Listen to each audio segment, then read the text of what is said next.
Hello, welcome to the Mychal Raynes channel. I'm Mychal Raynes. In today's video, I'd like to address the statement that investing is just gambling, or is investing gambling. I have some unique opinions on it, and let's just dive right in. Let's take a look. So, oftentimes, people discussing the economy with me or discussing investments, they're asking me, or they maybe throw out a statement like this: well, I don't invest in all you're basically doing is gambling, and I don't gamble.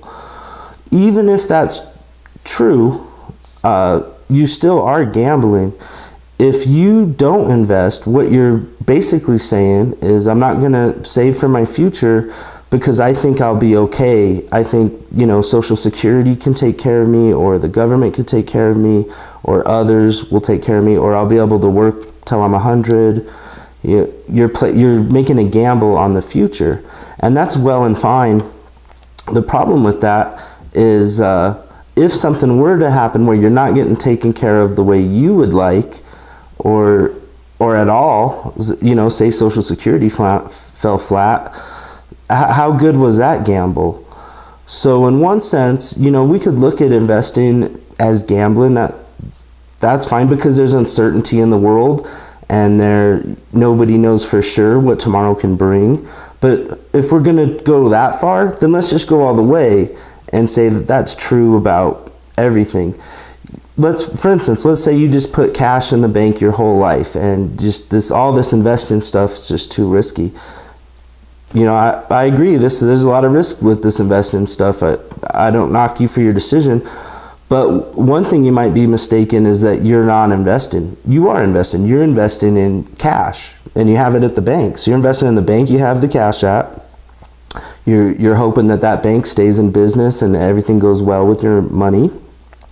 And you're investing in the fact that your cash will have some sort of value later in life when you need it. So it's hard to fathom a scenario where any decision that you make for your life isn't an investment. Even if you just say, well, I don't do the stock market, I have rental properties, that's an investment. And, so often investing gets a bad rap, and I think why is because people might make an investment based off a hot tip, or their very first investment they've made, they lost money, so they feel like this is something that will hurt them. Oh, I'm not going to invest, this hurts me. Yes, but did you give yourself a chance to get good at it, or to find something that you like to invest in? Or did you just say, maybe kind of the easy way, like, well, I'm just not even going to address this?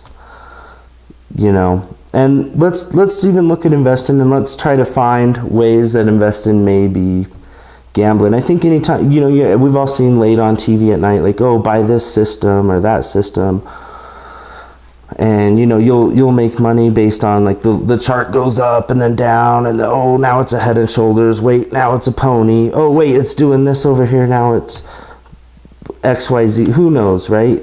I think when you get a system or a formula, there's never been a system or a number deal that's been held true for investing for more than 100 years, right?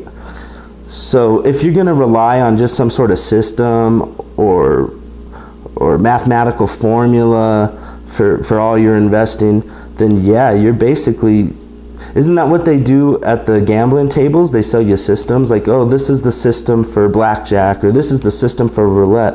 Ask yourself, if you're making investment decisions based on some sort of system, then for you it could be gambling, because if the scenario changes in the future where that system doesn't work, then you could get hurt, and you're not doing things with intent. You're not doing things for a reason necessarily.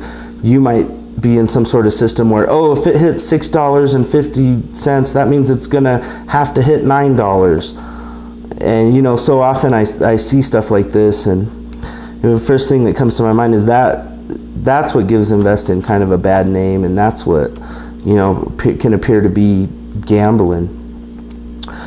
I think with that being said about systems, doesn't mean you can't have principles and guidelines and things that you know about the economy or the sector you're investing in or whatever. You definitely can have guidelines and principles that you use that can help you.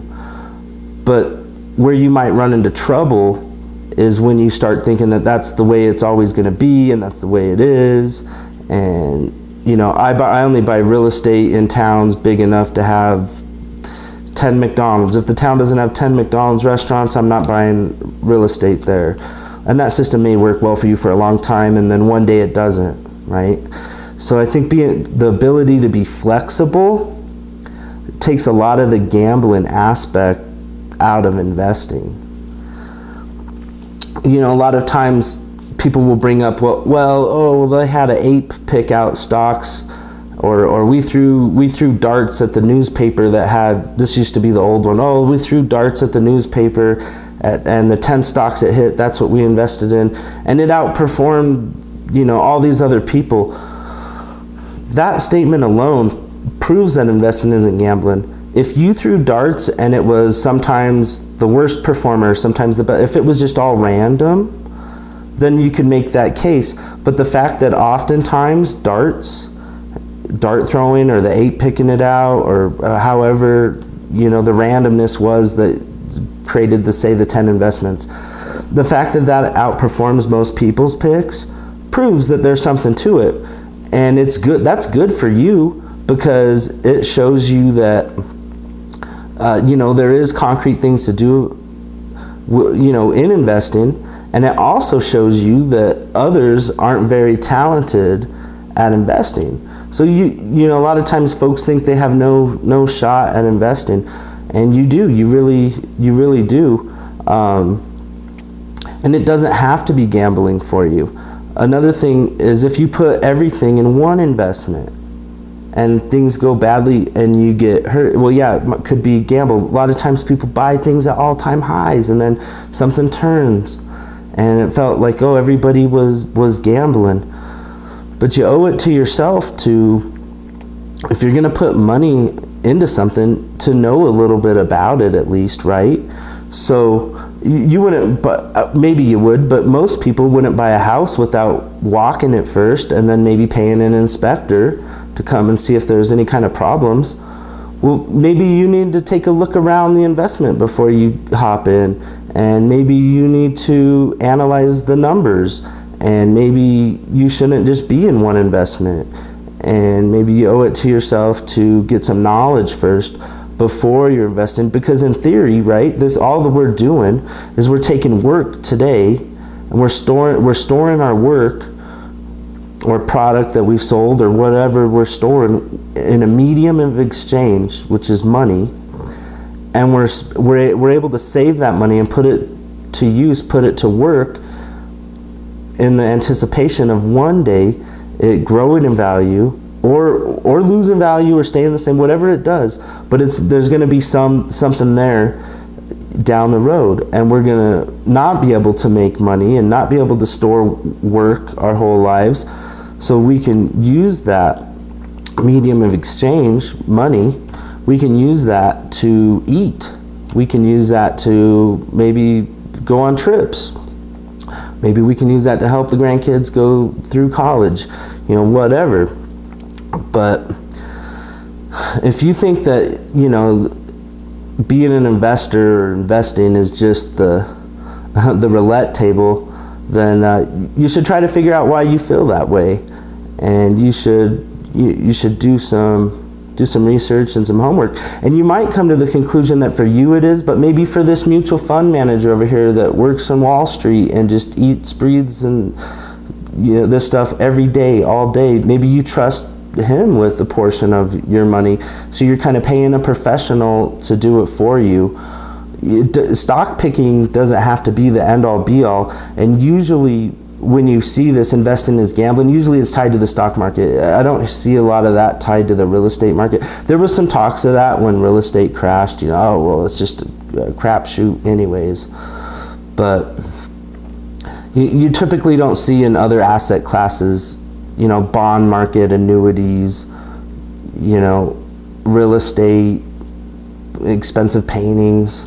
They're not looked upon as gambling, but the stock market for some reason is. And it's important to know, when you're investing in the stock market, what you're doing is buying a small piece of the company.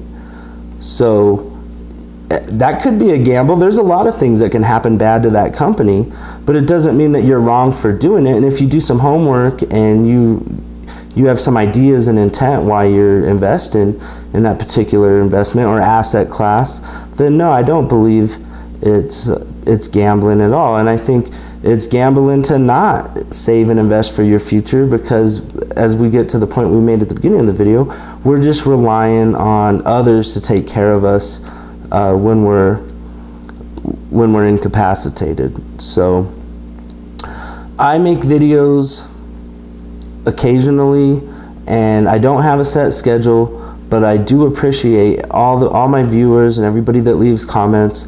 So I ask, if you would like to see more videos, if you would subscribe to my channel. Until next time, thank you.